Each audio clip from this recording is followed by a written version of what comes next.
જય માતાજી મિત્રો, ભગવાન વિશ્વકર્મા જેના વિશે બહુ ઓછા લોકો જાણતા હશે, પરંતુ આ ભગવાન વિશ્વકર્માનો માનવ જીવન વિકાસમાં ખૂબ જ મોટો ફાળો છે.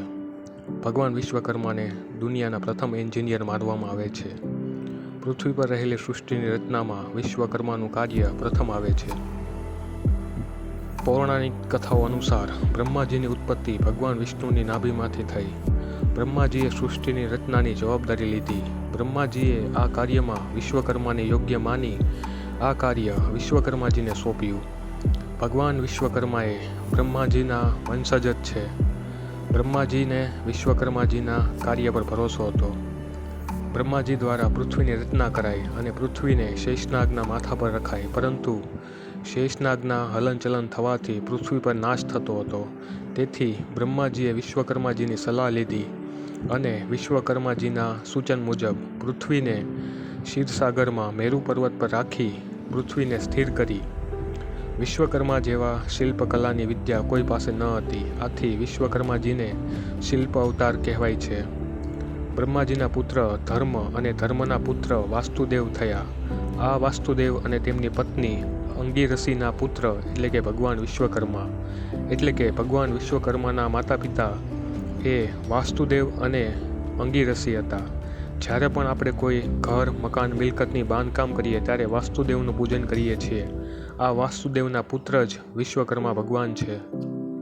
પોતાના પિતાની જેમ જ વિશ્વકર્મા વાસ્તુકલા, શિલ્પકલાના ઉત્તમ જાણકાર હતા. ભગવાન વિશ્વકર્માના હાથે જ દરેક યુગમાં અલગ અલગ વાસ્તુશિલ્પોનું નિર્માણ થયું.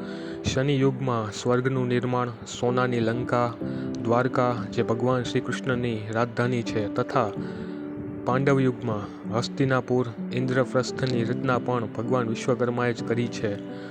વધારે માહિતી અનુસાર તમે વિશ્વકર્મા પુરાણ જે છે તેમાં ભગવાન વિશ્વકર્માના કાર્યોની નોંધ લેવાઈ છે અને તે વાંચીને તમે જાણી શકો છો. વિશ્વકર્માજીની કૃપાથી જ આજે અતિ સુંદર સૃષ્ટિની રચના હજુ પણ હયાત છે.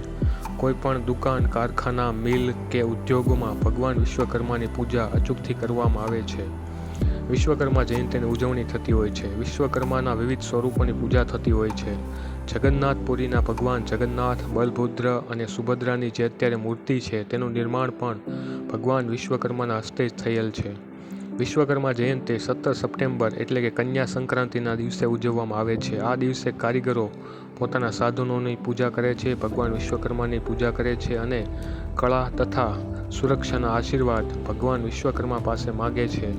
તો આ છે દુનિયાના પ્રથમ એન્જિનિયર એટલે કે ભગવાન વિશ્વકર્મા વિશે થોડી ઘણી મારા મત અનુસારની વાતો.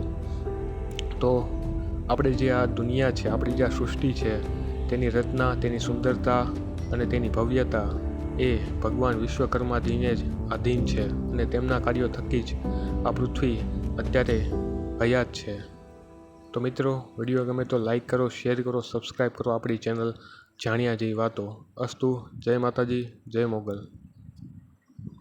અને વિડીયો ગમ્યો હોય તો કમેન્ટમાં જય વિશ્વકર્મા લખજો.